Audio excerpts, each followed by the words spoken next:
2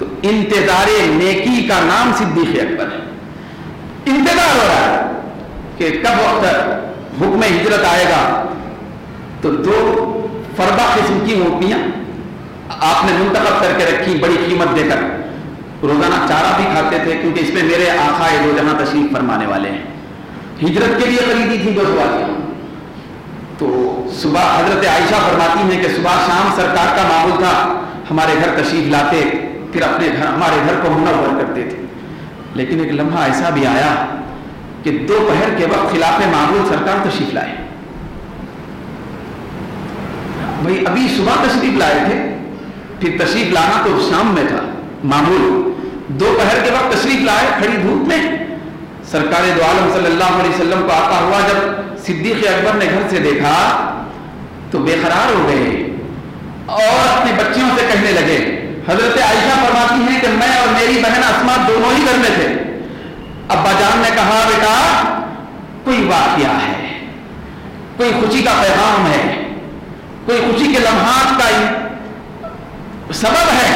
میرے آقا تشریف لا رہے ہیں خلاف معمول دوپہر کے وقت. جب آقا دو جہاں تشریف لائے تو حضور نے ارشاد فرمایا ابو بکر یہاں اگر کوئی اور ہیں تو ان کو باہر بھجا دو.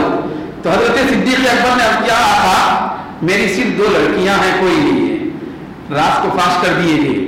تو آقا دو جہاں صلی اللہ علیہ وسلم نے فرمایا کہ اے ابو بکر اب وہ انتظار کی گھڑیاں ختم ہو گئی, چلو آج ہی ہجرت کرنا ہے ان کو میرے ساتھ.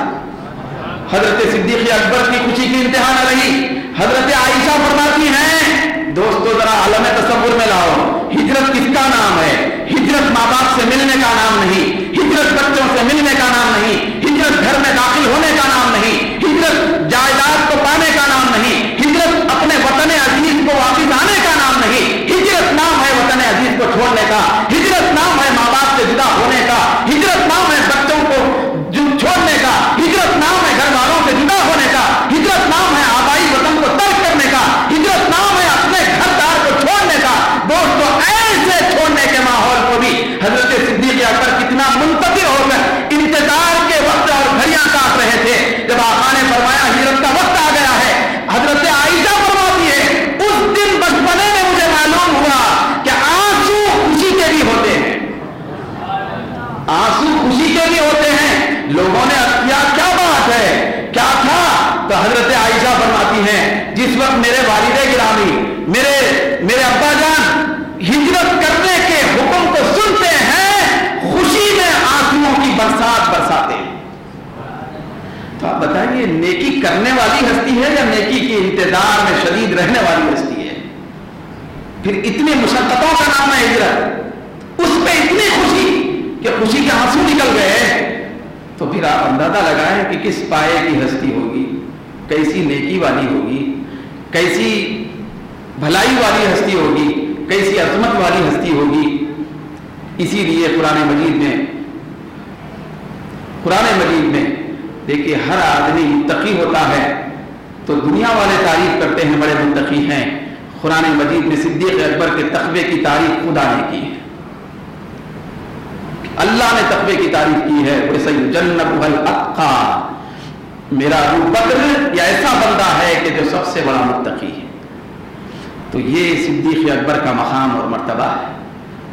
جس وقت وصال ہوا جمعہ کا دن ہے, صدیق اکبر نے وصایا فرما دیے. حضرت عمر رضی اللہ تعالیٰ عنہ کو بلایا, وصیتیں کر دی.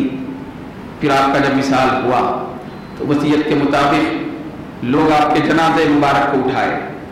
جنازہ وہی تھا جس میں آقا دو جہاں تشریف رکھے تھے, تو اسی جنازے میں آپ کو لٹایا گیا.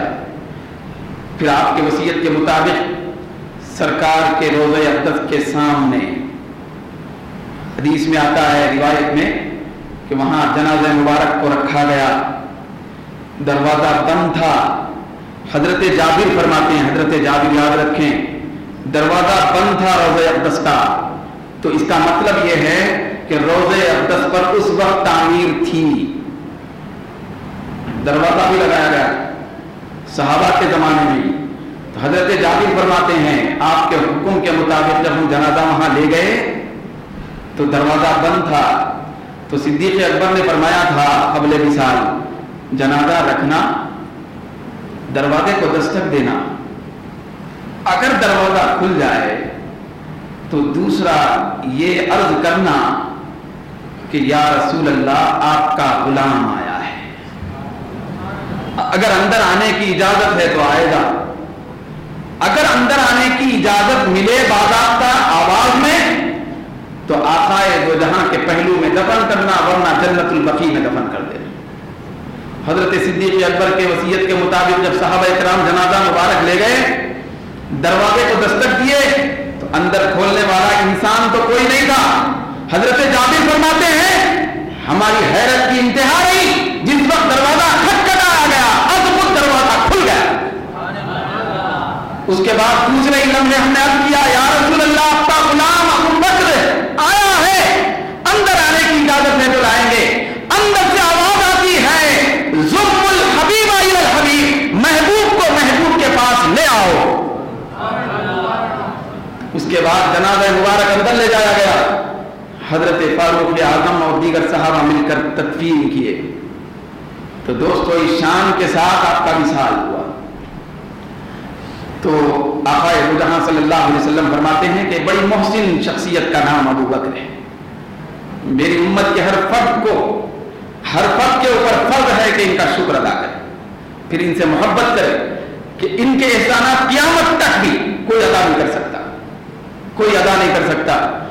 تو اللہ تعالیٰ یہ جو ذکر خیر ہوا ہے آپ کی شخصیت کی عظمت کا، پروردگار عالم اپنی بارگاہ میں اس کو قبول فرمائے، پھر ہمارے اندر ایسی طلب اور کیفیت عطا فرمائے اللہ کو اپنے فضل سے اور کرم سے کہ ہمارے سینوں کے اندر بھی ایمان کا چراغ بڑی مضبوطی کے ساتھ جل جائے، ہمارے ایمان کو استحکام عطا ہو جائے، دنیا و آخرت ہماری سمجھ جائے۔ وآخر دعوانا الحمدللہ رب العالمین۔